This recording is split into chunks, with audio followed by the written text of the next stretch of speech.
Welcome to the Cybersecurity Defenders Podcast Weekly Intel Chat. My name's Christopher Luft. I'm one of the co-founders of LimaCharlie, and I will be your host. Joining me today to break down the cybersecurity news being shared by the awesome InfoSec community is the one and only Matt Bromley. And don't forget, this podcast is brought to you by LimaCharlie, maker of the SecOps Cloud platform, infrastructure for security operations. Think of it as a backend for your MSSP, where everything is built API first. Scale with ease and confidence as your business grows. You can start today for free at limacharlie.io. Now let's get into it. How you doing today, Matt Bromley? Hey, Chris, what's going on, man? I'm doing well. How are you doing this wonderful first week of September? I'm doing great. My kids are off to school. My son, his first day at first day at kindergarten. Awesome. No more daycare. Yeah. So it's congratulations. Monumental around here. Yeah. That's huge. That's huge. Yeah. And that's awesome to see. So, it's starting to become fall. The North Texas is actually getting a little cooler. Believe it or not, our temperature readings start in the 8s and 9s as opposed to the 1s. So it's a lot better. Fall is slowly descending upon us. I saw that Minnesota had a frost warning last week. There you go. Yeah, I'm a huge fan of soup too, so I always look forward to this season. Start making the soups again. Soups and stews. Here we go. Yeah. All right. The Salt Typhoon cyber campaign attributed to Chinese state-backed hackers has been declared a national defense crisis by the FBI and allied intelligence agencies. This group executed one of the most expansive and methodical cyber espionage operations ever uncovered, infiltrating the core infrastructure of global telecommunications networks across 80 countries. Salt Typhoon actors targeted the routers and management planes that carry internet traffic, enabling deep surveillance and data theft on a global scale. Sensitive personal and administrative data, especially from U.S. entities, was compromised and the integrity of internet communications was fundamentally altered. According to intelligence officials, this goes far beyond typical intrusion. It represents the strategic weaponization of global communications infrastructure. The attackers demonstrated long-term strategic patience.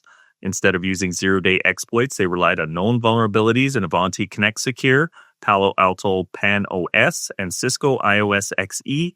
Their success wasn't driven by technical novelty, but the widespread failure of organizations to patch known flaws. I wore my patch shirt today just to drive this home.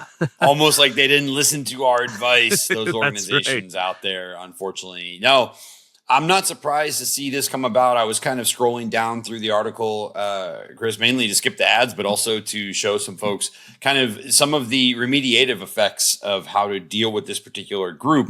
And then, of course, what that translates into is the things that they do that we should be looking out for. And as Chris mentioned, multiple unpatched vulnerabilities, unfortunately, stemming back 2024, 2023, Cisco, Avanti, Palo Alto, disabling smart install, upgrading to supported releases, isolate management planes, get rid of weak credentials. I mean, some of this stuff is just basic security knowledge. And I don't mean that in a derogative sense to throw shade towards anyone, like, eliminating weak credentials. You'd think to yourself, like, Matt, everyone knows to do that thing. It's a little bit tougher in larger enterprise environments, especially for backwards compatibility, but it's got to be on the roadmap.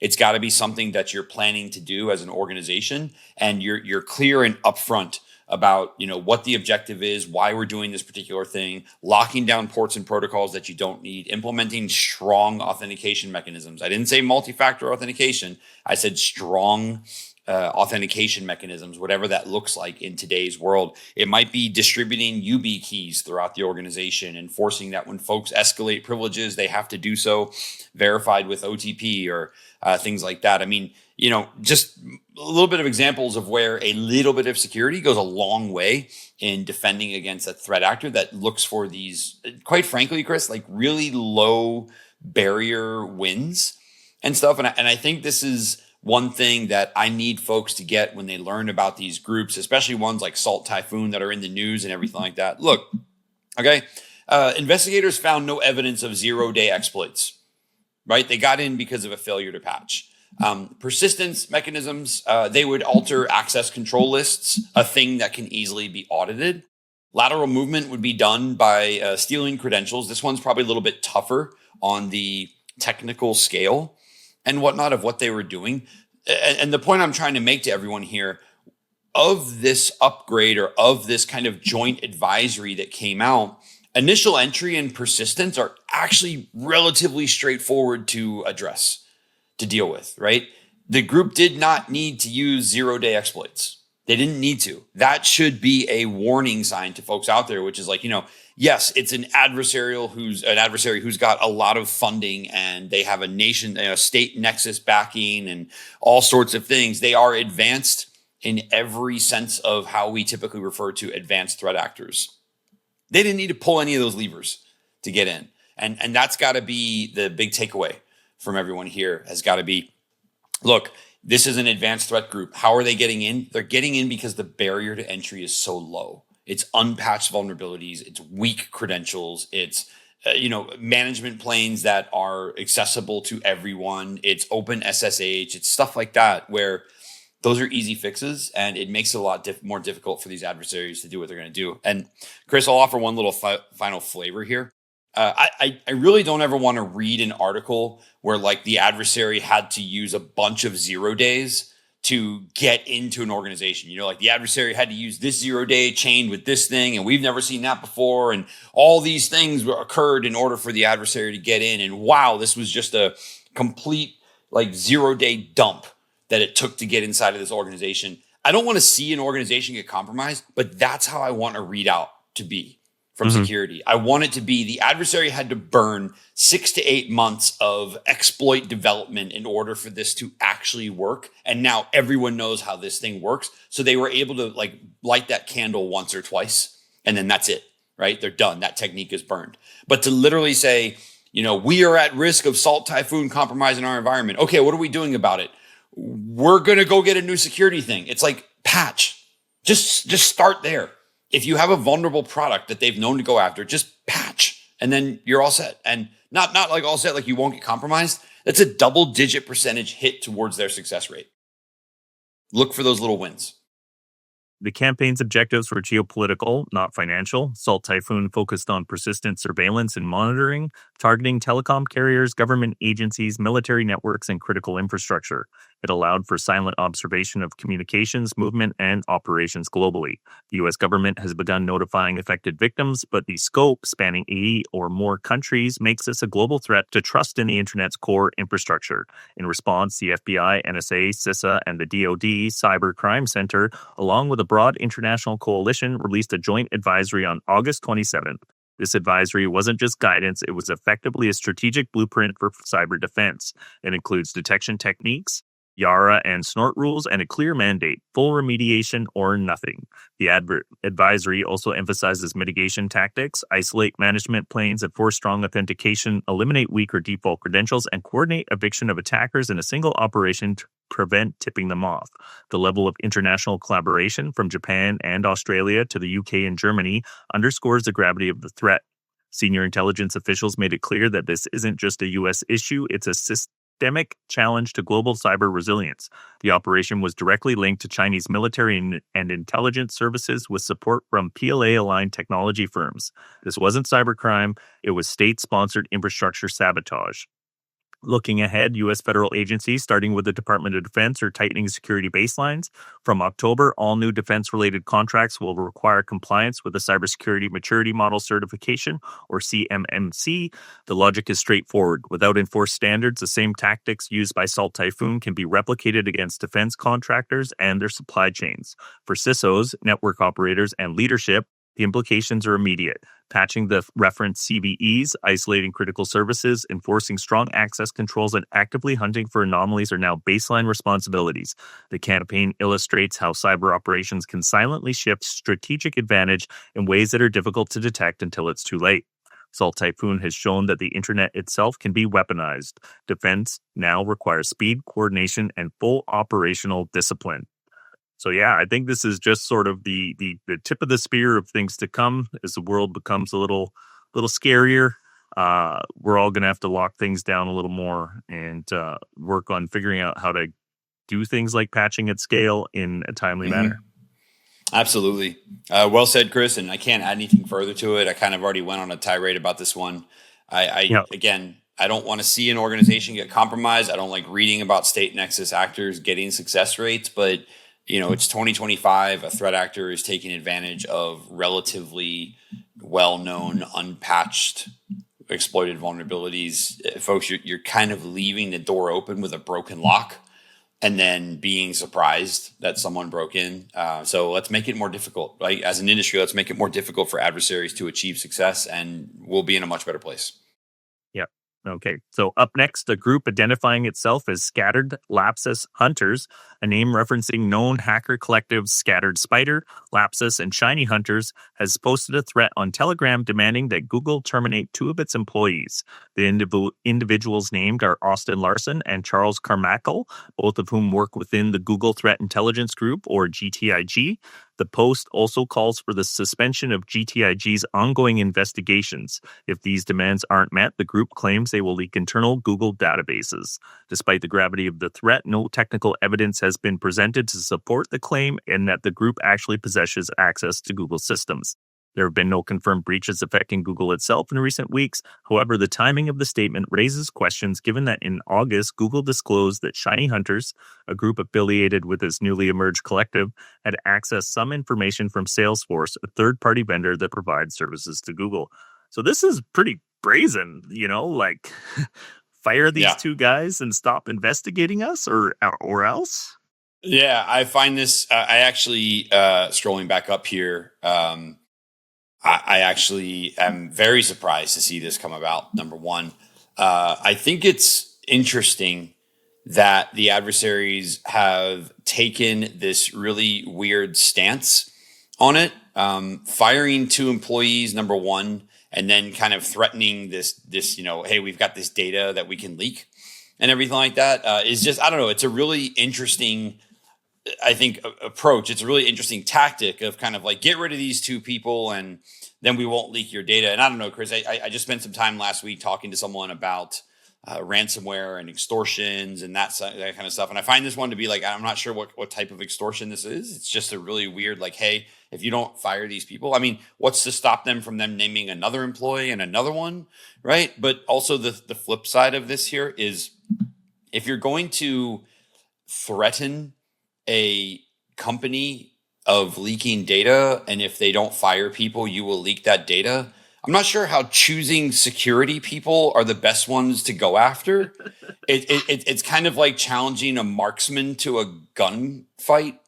And it's Google. This isn't just some company. We're talking like the biggest gorilla in the room. Yeah, exactly. And I mean, there was a reference towards something that occurred in August, which was only a week ago. But nonetheless, I really think that this is an interesting take for the adversary to take. I don't have much more to add here other than Google said, look, we've notified people of an impact. There is no compromise of Google Workspace or Alphabet itself. We'll just continue to wait to get more updates from Google. I think that's going to be our best approach going forward. So the use of public Telegram announcements to deliver coercive threats against specific personnel is relatively uncommon, especially when no breach has been substantiated, but apparently that's how these guys did it. It suggests a possible psychological or reputational tactic rather than a purely technical operation. Aiming 2 security professionals specifically, especially ones involved in threat intelligence, may indicate that GTIG's investigations have disrupted or exposed parts of the group's operations. As of now, there has been no official response from Google. Newsweek reported that it had reached out for comment but had not yet received a reply. It remains unclear whether the group has real access to Google systems or if this is a form of retaliatory posturing following prior disclosures or investigations. This is still a developing story, and further updates are expected as more information becomes available. So yeah, I wanted to put this one in here because I thought it was just so crazy that they would pick a fight like that. Yeah, it's an interesting stance, and I've actually worked with a few of these individuals before. At least I should say one of these individuals before. This is not the kind of person you want to throw a cyber threat at, and I'm really curious as to like someone on the back end decided this was a really good idea, and I'm kind of like, guys, I'm not sure if that's the best approach to take. I don't know. We'll see what comes of it. Yeah, and they must be doing some good work to get them this scared, right? Because that's what this screams to me is they're scared about what's going on.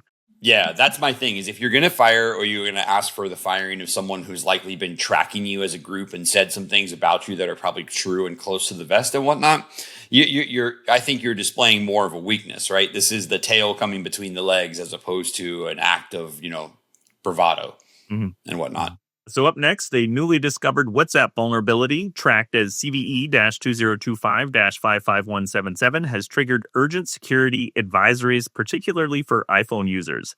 Meta has confirmed that attackers exploited this flaw alongside a separate Apple OS level vulnerability to deliver a targeted spyware campaign over a 3-month period.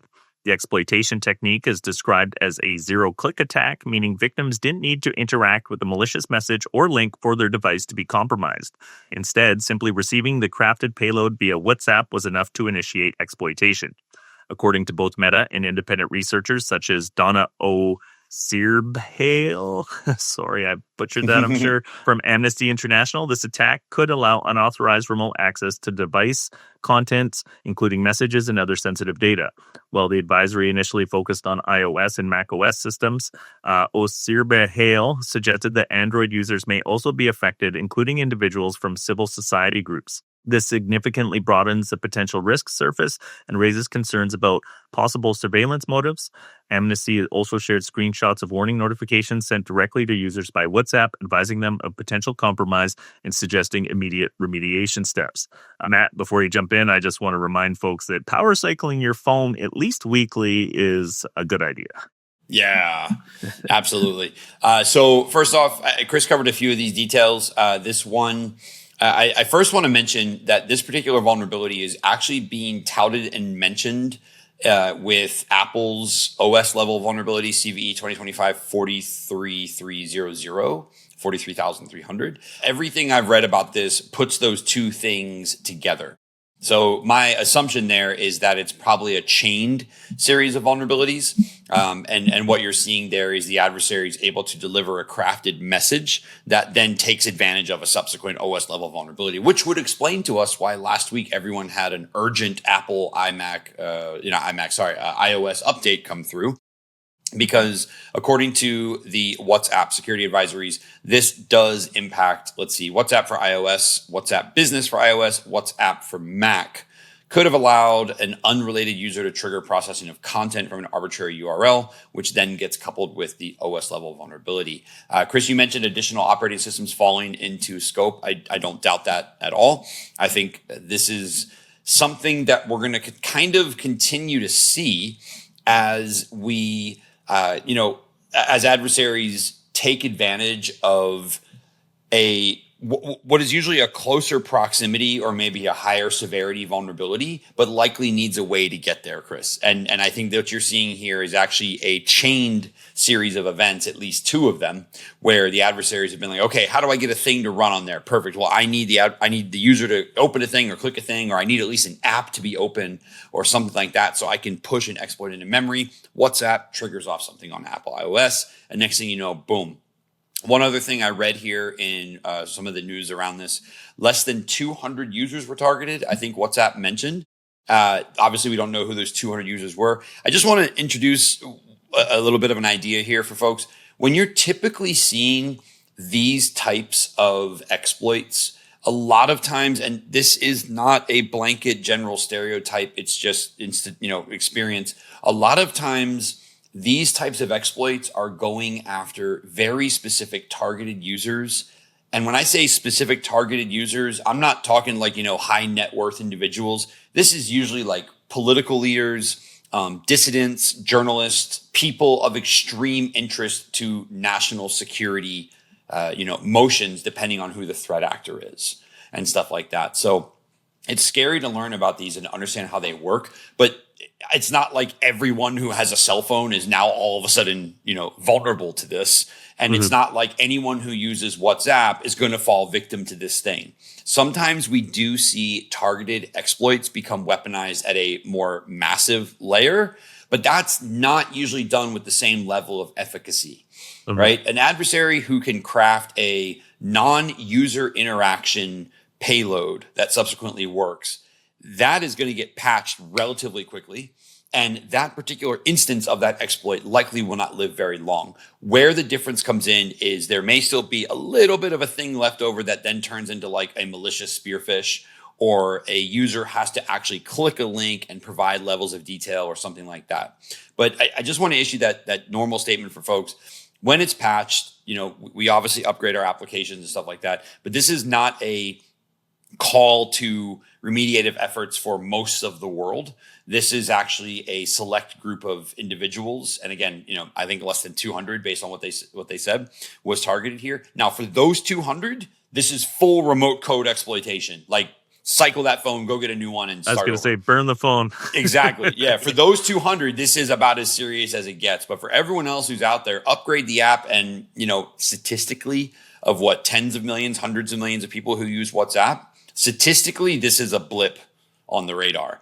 But it is an important blip, and one to understand just what the widespread impact is. And Chris, my genesis for this little digression here is, this is not a reason to like throw your phone away or never use WhatsApp again or something like that. The advice that the average bear should take away from this is, when a vendor pushes you for an immediate security update, do it. And you'll dodge 99% of what's out there. Yeah, patch. Okay, so the technical details point to an attacker forcing the device to process content from arbitrary URLs without user interaction. This effectively bypasses traditional phishing vectors and renders many common security practices, like avoiding suspicious links, mute in these cases. The exploit likely leveraged weaknesses in how WhatsApp handled certain message types in conjunction with flaws in Apple's mobile operating system. The fact that the attack persisted undetected for several months underscores the level of sophistication and targeting involved. There's no attribution yet, but the level of precision strongly suggests a well-resourced threat actor possibly stayed aligned. WhatsApp has since issued patches and hardened the app's internal defenses. Users are being instructed to update to version 2.25.21.73. Wow, that's like minor versioning for iOS, and version 2.25.21.78 for macOS. In addition, Meta has advised potentially affected individuals to perform a full factory reset of their devices. Security professionals are also recommending users enable iOS's lockdown mode or Android's advanced protection mode, both designed to reduce the attack surface against high-risk exploits. This warning adds to a growing list of critical mobile vulnerabilities emerging in 2025, aligning with broader warnings from the FBI and cybersecurity firms about increasingly surgical cyber operations. Just last week, the FBI cited Scattered Spider in connection with multiple high-profile breaches, and although no direct link has been made between them and this WhatsApp campaign, the timelines and targeting patterns are consistent with advanced threat activity. So there you go. Is 2025-26 going to be the year of the mobile exploit, Matt? Possibly. It might also be the year of the Linux desktop. Who knows? We'll see that come through. I think this is going to be an ongoing concern always. Just like any other vulnerability we've talked about, just like any other patch and piece of code we've talked about, it's software written by humans. Maybe not as much these days, but it's software written by people, and software can have bugs and vulnerabilities and exploits baked into it. Really, in situations like this, Chris, I mean, you got to think, honestly, how often a year do we get, critical security upgrade now alerts for our mobile devices and things like that? It's not that frequent. It's not so frequent that it becomes overbearing for folks. And quite frankly, I don't see it as something that should be resisted. And let me be clear. If a major vulnerability announcement or a patch gets released for your VPN appliance and it's critical business time, and you cannot justify the revenue disruption of taking your VPN offline until a month from now, I understand the business case behind that. I may not agree with the timing, but I understand how you arrived at that decision, right? I don't want to restart my phone is such a illogical position to take that I don't understand how you could kind of let that slip. So I view it a little bit as like pain versus reward, and the pain of like restarting a phone. Look, hey folks, if anyone's here really curious about power cycling your phone, do it before you go do it before you take a shower or something like that. Like do it in a moment where you know you can't use your phone at that moment. I hope you're not trying to find ways to actively patch your phone while you're, cleaning yourself. So use those little moments where you are naturally putting the phone down to restart it, to power cycle it, and get those updates in there. Or, Chris, this one's going to be slightly controversial to a lot of folks. Do it while you're driving. You shouldn't be using your phone anyways, right? Do it before you start driving, and then when you get there, turn it back on. I think that's what you meant, right? Everyone's going to tell me, but I need my maps. I need my maps. Okay, cool. When you're going to a location that you know how to get to, no directions needed, no map needed. When you start your car, power down the phone or set it for a restart cycle. And then by the time you reach your destination, it has come back up. Listen to the radio for those couple of minutes. Enjoy the scenery around you, and next thing you know, it really you've got doesn't a brand take long. new. I usually do it at night, but as I'm getting ready got for bed, you got a shiny new phone up and running. You know, all sorts of updates into it, and you're not getting exploited by WhatsApp vulnerabilities. All right, so this last one, I'm very interested to talk to you about because I think it's a sign of a lot of what we're going to see in the years to come. More than 1,000 developers were compromised in just over 4 hours on August 26 during an unprecedented AI-assisted software supply chain attack targeting the NPM ecosystem. The attackers infiltrated the popular build system NX, publishing malicious versions of the core package and 7 of its plugins using a stolen NPM token. Once developers unknowingly installed the infected packages, a malicious script called telemetry.js exfiltrated sensitive data, GitHub tokens, SSH keys, NPM credentials, application secrets, and crypto wallet files.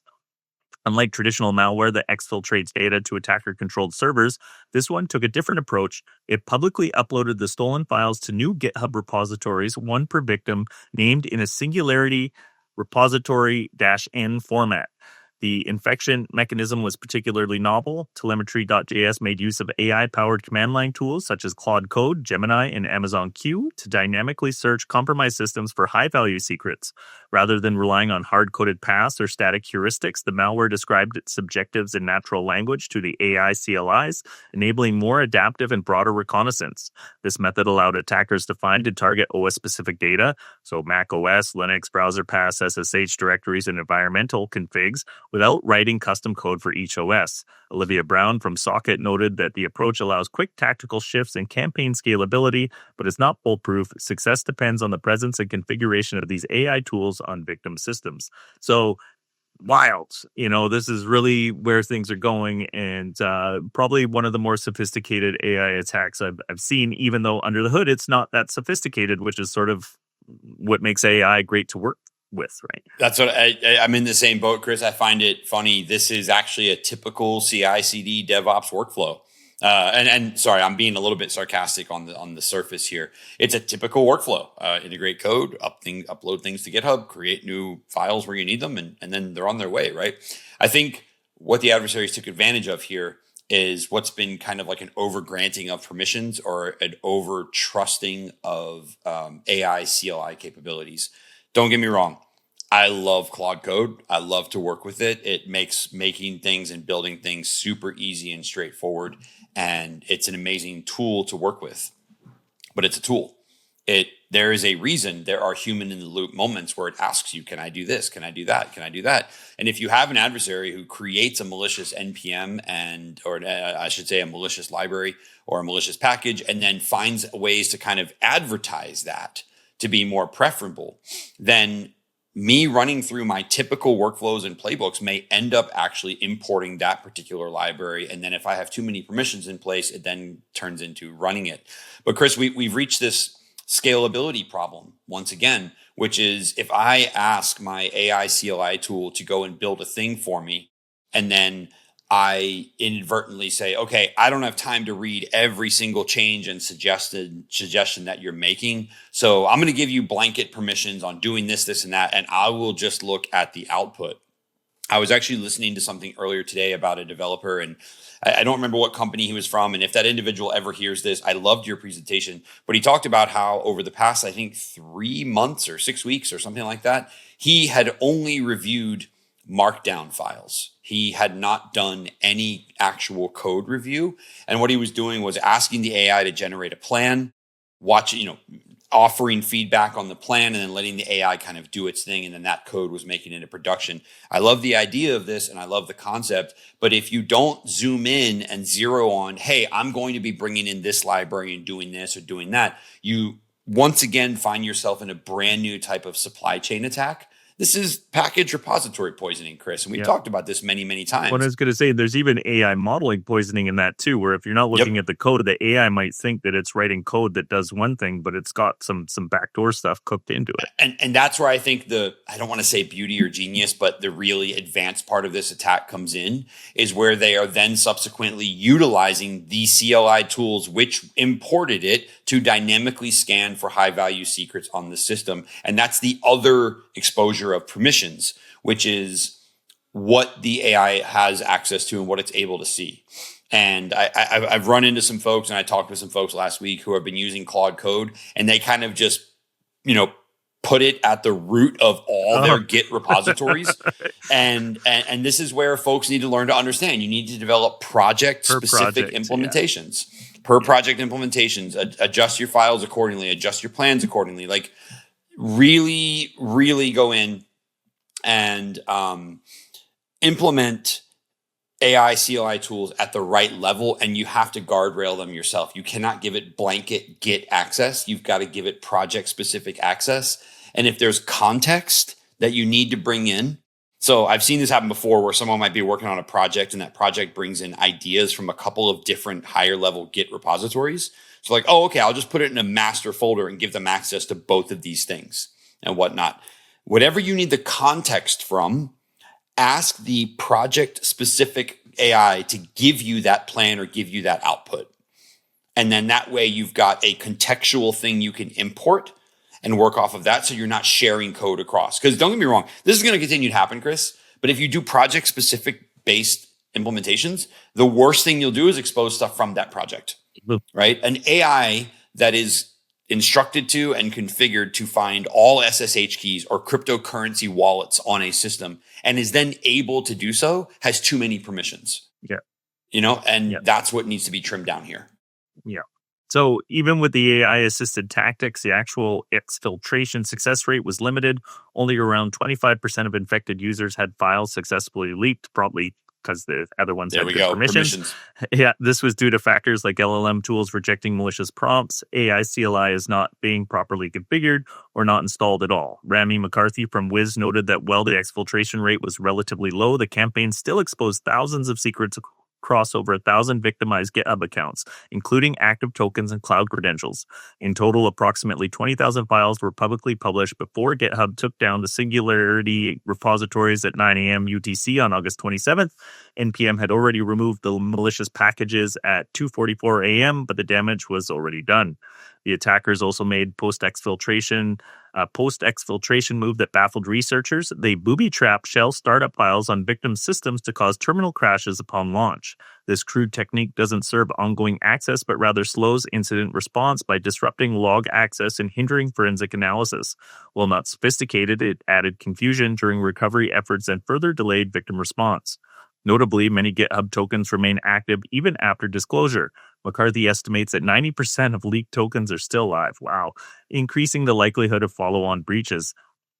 NX, which sees over 4.6 million downloads per week, was the perfect target for such a high-speed, high-impact operation. The use of AI CLI tools for active reconnaissance marks a significant shift in attacker tradecraft, blending experimentation with automation. Despite the incomplete success of this campaign, the method used, AI-driven file targeting, public repo exfiltration, and shell disruption, highlight a rapidly evolving landscape where defenders are likely to see more hybrid AI-powered approaches layered on traditional malware behaviors. Yeah, I think this is one of many new surprising techniques we're going to see deployed in the wild. Absolutely. Just get ready. There's going to be more. There's absolutely going to be more. I think they're going to continue to see this happen as we get an over-reliance on code sources and things like that. This is going to come up again and again. Absolutely.